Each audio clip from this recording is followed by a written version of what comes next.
One technology that I really like to use is typing.com. So I teach computer essentials. It is a class where we talk about Microsoft Word, Microsoft Excel, PowerPoint, Access a little bit. And so typing is very important. And one thing I have realized is students right now, they are used to using their phones. So they're not very familiar with how to type without looking. So I like to use typing.com. This is a great resource. So I usually have all the kids sign up and get into my classroom. And I have all my classes based on what hour I teach computer essentials. So it will show me, right now they're all offline because I don't have this class right now, but it will show me all the students in my class and tell me if they are online or offline. That way I can see who is on task and who is not on task. If I were to click on one of the students, I can see their progress. I can see their speed and how fast they're typing. I can see the accuracy in which they're typing. And I can see the time that they have spent. So if I require them to do typing.com for 15 minutes, I can see if they're actually doing their 15 minutes of typing.com, and I will give them credit for that. I can also see what lessons that they have completed and what score they've gotten on their lessons, as well as the errors, the percentage that they have gotten correct, their average speed, how long each lesson took them. So this is a great tool for me to see. With me being a remote teacher right now, it's a great tool for me to see if they are staying on track and if they're completing lessons.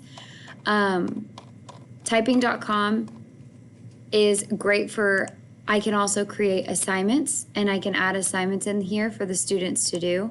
I can create reports to see each individual student's progress. And typing.com is all free. So I'll show you what the kids see when they log in. Let me sign out of my teacher account. So when the kids log in, it'll look like this. They can do sign up now is what I usually have them do, and I can have them join my class. But for this video, I'm just going to show you guys what the students see. So they can go in, and this is the screen that they see. They cannot move on to the next lesson until they get done with the previous lesson. So once they start a lesson, these are what the typing lessons look like. It starts with a short video usually. You can skip the video, I'm going to for time. And then it shows you where to place your hands on the keyboard, and you type what it tells you to type. So J, J, J, J, J, J, J, J. And it tells you your words per minute as well as the accuracy. So this really helps the students understand how to not look at the keyboard and how to look up when they are typing. If they mess up, like if I mess up, it'll show me what I need to be clicking. So this one, it was only 81% accuracy because I kept messing up, and the speed was only 16 words per minute.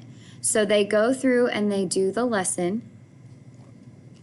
or if it's just a day where they can kind of mess around on typing.com, there are typing tests where they can take a 1-minute test, a 3-minute typing test, or a 5-minute typing test.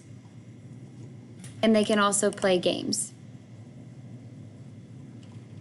These are just typing games.